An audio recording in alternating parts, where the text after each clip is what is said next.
Good afternoon all dear students. आज हम बात करेंगे मांग फलन क्या होता है। मांग फलन होता है वो क्या बताता है, किसी वस्तु की मांग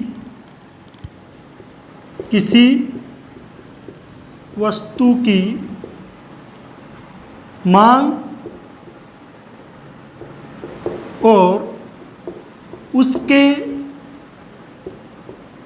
निर्धारक तत्वों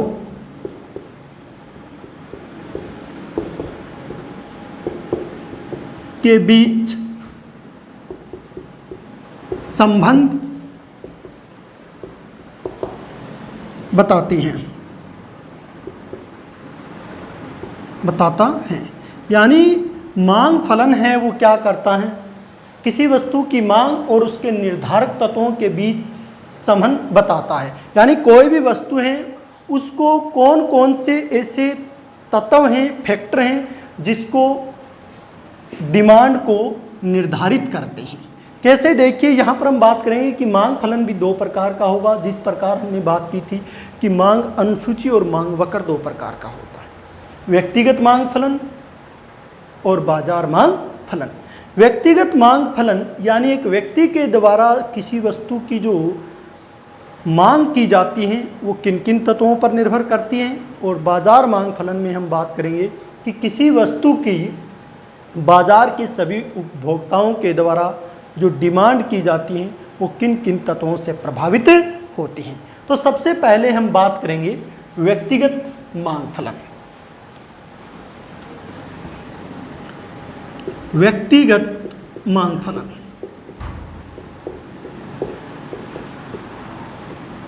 व्यक्तिगत मांग फलन है वो क्या दिखाता है कि एक व्यक्ति के द्वारा किसी वस्तु की मांग की जाती है और उसको जो निर्धारित करने वाले तत्व होते हैं उनके बीच के संबंधों को कौन दिखाता है, व्यक्तिगत मांग फलन दिखाता है। जैसे मान लीजिए कि एक व्यक्ति है, ए नाम का कोई व्यक्ति मान लीजिए, और वो किसी वस्तु है किसको खरीद रहा है, वो एक्स नाम की कोई कमोडिटी खरीद रहा है। तो एक्स का डिमांड फलन है वो किस प्रकार किन किन तत्वों से प्रभावित होगा, वही क्या कहलाएगा, आपका व्यक्तिगत मांग फलन कहलाएगा। जैसे मान लीजिए कि डिमांड ऑफ एक्स है, demand of X is a function of price of X, price of Y, price of R, Y, T और ई। कि एक व्यक्ति जो डिमांड करता है वो केवल उस वस्तु की कीमत से ही प्रभावित नहीं हो रहा है, बल्कि प्राइस ऑफ आर यानी रिलेटेड गुड्स कौन सी हैं, यानी उससे संबंधित कौन कौन सी वस्तुएं हैं जो वो खरीद सकता है, उनसे भी क्या होती हैं, व्यक्तिगत मांग प्रभावित होती है। उस व्यक्ति की इनकम क्या है, उस टेस्ट क्या है, एक्सपेक्टेशंस यानी आगे आने वाले समय में उम्मीदें और आशंसाएं हैं वो क्या है, इन सभी से कौन प्रभावित हो रहा है, एक व्यक्ति के द्वारा एक्स वस्तु की जो डिमांड है वो प्रभावित हो रही है। अब इन सभी फैक्टर का हम वन बाय वन एनालिसिस करने का प्रयास है वो करेंगे। मान लीजिए कि सबसे पहले हम बात करते हैं प्राइस ऑफ एक्स की, कि एक्स वस्तु की डिमांड है वो किस पर निर्भर करती है, एक्स वस्तु की प्राइस के ऊपर निर्भर करती है। कि अगर प्राइस बढ़ेगा तो एक्स वस्तु की क्या हो जाएगी, मांग कम हो जाएगी, और अगर एक्स वस्तु की प्राइस कम होगी तो एक्स वस्तु की डिमांड है वो क्या होती जाएगी, लगातार बढ़ती जाएगी। यानी यहाँ पर आपका मांग का नियम है वो क्या होता है, अप्लाई होता है कि प्राइस घटने या बढ़ने के अनुसार एक्स वस्तु की मांग घटती और बढ़ती रहती है। दूसरा फैक्टर आपका दिया गया, इसमें दिया गया प्राइस ऑफ आर यानी price of related goods. Related goods दो प्रकार की होती हैं, एक पूरक वस्तुएं और एक होती हैं प्रतिस्थापन वस्तुएं। प्रतिस्थापन वस्तुएं, पूरक वस्तुएं वो वस्तुएं होती हैं जो एक दूसरे के साथ प्रयोग होती हैं।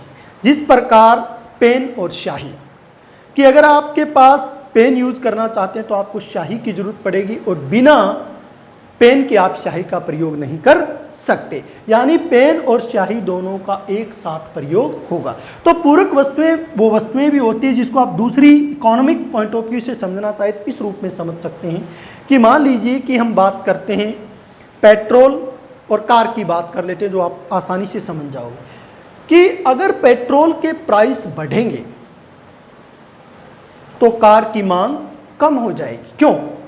क्योंकि गाड़ी है वो किससे चलेगी? पेट्रोल से चलेगी। यानी पूरक वस्तुओं में क्या होती है कि एक वस्तु की अगर प्राइस बढ़ेगी तो दूसरी वस्तु यानी उसके साथ जो वस्तु यूज हो रही है उसकी मांग है वो क्या हो जाएगी? कम हो जाएगी। यानी पूरक वस्तुएं वो वस्तुएं होती हैं जिसमें एक वस्तु की प्राइस बढ़ने पर दूसरे की मांग कम हो जाती हैं। और दूसरी रूप में आप इस रूप में भी इसको डिफाइन कर सकते हैं, अगर आप साधारण रूप में करना चाहो, कि वो वस्तुएं जो एक दूसरे के साथ प्रयोग होती हैं। प्रतिस्थापन वस्तुएं वो वस्तुएं होती हैं जो एक दूसरे की जगह प्रयोग होती हैं, जिस प्रकार टी और कॉफ़ी की बात करते हैं।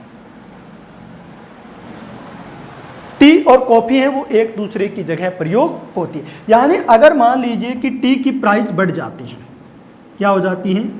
टी की प्राइस बढ़ जाती है तो टी की डिमांड है वो कम होगी, इट मीन कॉफ़ी की डिमांड बढ़ेगी। यानी प्रतिस्थापन वो वस्तुएं होती हैं जिसमें एक वस्तु की प्राइस बढ़ने पर दूसरे की डिमांड है वो बढ़ जाते हैं। तो इस प्रकार हम देखते हैं कि एक्स वस्तु की मांग है वो उसके पूरक, यानी एक्स वस्तु की जो पूरक और प्रतिस्थापन वस्तुएं हैं उससे भी एक्स वस्तु की डिमांड है वो प्रभावित होती हैं। तीसरा कंसेप्ट है जो यहाँ पर आपका फैक्टर है वो है वाई, इनकम। यानी अगर एक व्यक्ति की आय बढ़ जाती है तो साधारण सी बात है कि उसकी उस वस्तु की डिमांड है वो बढ़ जाती है, अगर वो वस्तु नॉर्मल है। क्योंकि हम आगे पढ़ेंगे कि वस्तुएं तीन प्रकार की होती हैं आपकी, साधारण वस्तुएं, घटिया वस्तुएं और इंफीरियर गुड्स आपकी होती हैं। तो यहाँ पर हम क्या बात कर रहे हैं? Given goods. तो साधारण जो वस्तुएं होती हैं, प्राइस अगर उपभोक्ता की आय बढ़ती है तो साधारण वस्तुओं की मांग है वो बढ़ जाएगी, लेकिन गिवन गुड्स और घटिया वस्तुओं की मांग है वो क्या हो जाएगी? कम हो जाएगी। अगर ये एक्स वस्तु घटिया है तो इनकम बढ़ने पर इसकी मांग कम हो जाएगी, लेकिन अगर एक्स वस्तु ये नॉर्मल गुड्स है तो जैसे ही उपभोक्ता की आय बढ़ेगी उस वस्तु की मांग है वो बढ़नी शुरू हो जाएगी। टेस्ट, यानी उपभोक्ता की रुचि क्या है, रुचि क्या है, उसकी प्राथमिकताएं क्या है।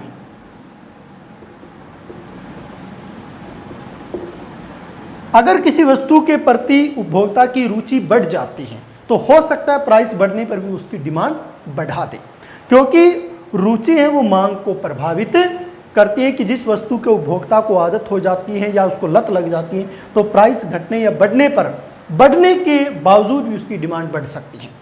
इसीलिए रुचि है वो क्या करती हैं?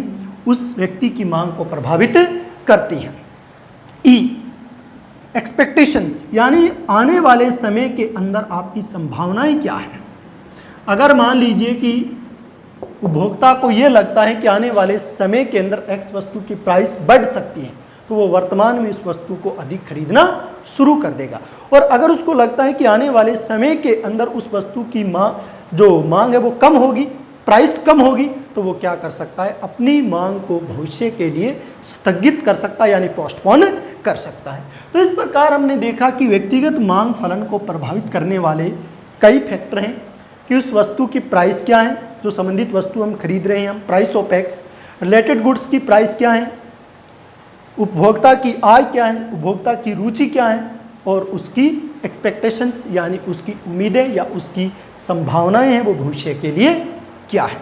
तो आगे हम बात करेंगे कल बाजार मांग फलन है उसको कौन कौन से फैक्टर हैं वो प्रभावित करते हैं। आज के लिए इतना ही, धन्यवाद।